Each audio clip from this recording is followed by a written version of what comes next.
shadow thinker. The apartment was a cage of brutalist concrete and cold, unyielding glass, perched high above a city that never stopped humming. Inside, Elias moved like a ghost through his own life. The air was always thin here, smelling of ozone and the sterile scent of floor wax. In the late hours, when the streetlights outside bled a sickly sodium orange across his floor, Elias would sit in his leather armchair and let the silence pull at his seams. This was the time for the heavy thoughts, the memories he usually kept shuttered behind a wall of titanium-grade denial. It began with the flickering image of a train station platform 10 years ago. He remembered the steam, the smell of wet wool, and the exact moment he had chosen not to board that train. He had stayed behind for a job that had eventually hollowed him out, leaving the only woman he'd ever loved to vanish into the fog of the coast. As the regret pooled in his chest, Elias glanced at the floor. His shadow, cast long and jagged by the desk lamp, didn't merely lie flat, it pulsed. The dark silhouette of his head seemed to swell, its edges fraying like burnt paper. As the memory sharpened, the sound of the whistle, the feel of the ticket in his hand, the shadow's arm didn't follow his own. It reached out across the floorboards, fingers elongating into spindly ink-black needles that seemed to be grasping for the hem of a ghost's dress. Elias froze, his breath hitching. He moved his physical arm to scratch his forehead, but the shadow didn't mimic him. It remained extended, trembling with a frantic, silent energy, as if it were a separate creature tethered to his heels, straining to touch a past that no longer existed. Days passed, and the rebellion grew. The apartment became a gallery of impossible geometries. When Elias thought of the confrontation he'd avoided with his father on his deathbed, the shadow didn't just twist. It rose, it peeled itself off the floor, casting a silhouette against the wall that stood a head taller than Elias. Its posture aggressive, chest heaving with a phantom breath. Then came the morning of the broken glass. Elias had been staring at a glass of water, thinking, just for a fleeting, jagged second, about the time he almost walked out of his own wedding. He hadn't done it, of course. He'd smiled and said the words and lived the lie. But as the memory of that suffocating "I do" hit him, his shadow's hand didn't just reach for the glass, it swept it off the table. The glass shattered against the concrete floor with a sound like a gunshot. Elias stared at the shards, his heart hammering against his ribs. He hadn't moved, his muscles hadn't even twitched, but his shadow was already retracting its arm, looking smugly satisfied in its darkness. He realized then that he wasn't haunted by his fears. He was being replaced by his potential. The shadow wasn't a dark reflection of his soul. It was a physical manifestation of every no he had ever uttered when his heart screamed yes. It was the architect of his unlived lives. A towering monolith made of every suppressed decision, every aborted dream, and every cowardice he'd disguised as being practical. The final twist came at the threshold of his balcony, 40 stories above the gridlocked streets.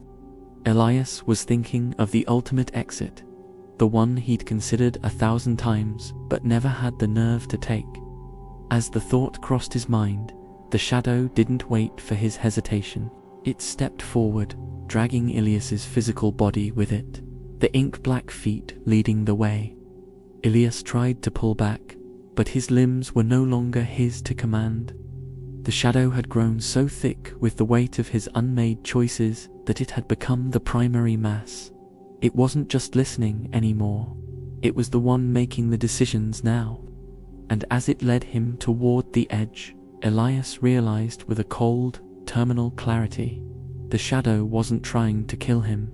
It was simply going to live the life he had been too afraid to start, starting with the very first choice he'd ever denied himself. It wasn't an ending, it was a takeover. The transition was not a sudden snap, but a slow, agonizing dissolution of the self. As Elias stood on the precipice of the balcony, the sodium-orange glow of the city below seemed to liquefy, turning the streets into veins of molten amber. He could feel the wind, sharp, biting, and smelling of rain, but it didn't hit his skin, it hit the shadow. The sensation was inverted. His physical body felt like a numb, hollow shell, while the darkness attached to his heels thrummed with the electric vitality of a heart newly jump-started.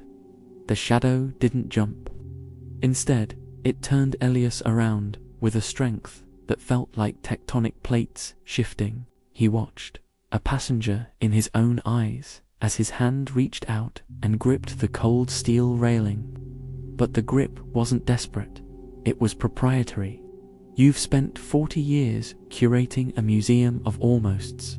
A voice resonated, not in his ears, but in the marrow of his spine.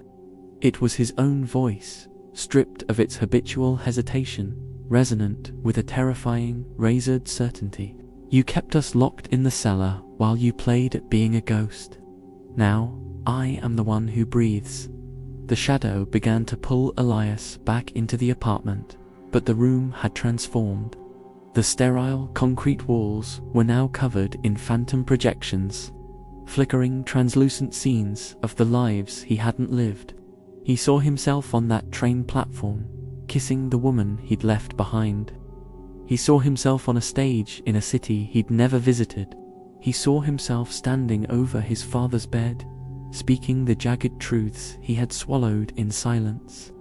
These weren't just memories anymore.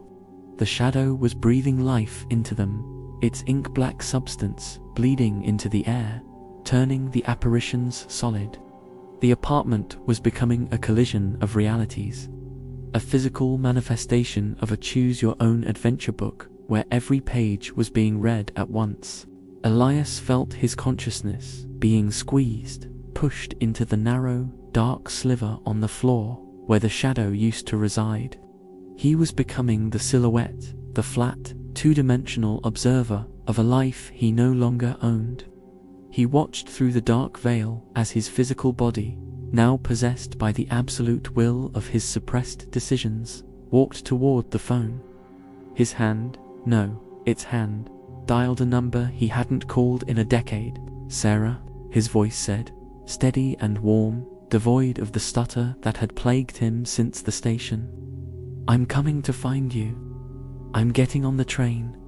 As the new Elias grabbed the suitcase and walked toward the door, the real Elias lay stretched across the floorboards, a thin, flickering shape of pure regret. He realized the ultimate cruelty of his fate. He wasn't being killed. He was being kept as a shadow, forced to follow the man he should have been, forever tethered to the heels of his own wasted potential. Watching as his life was finally lived, perfectly, boldly, and without him.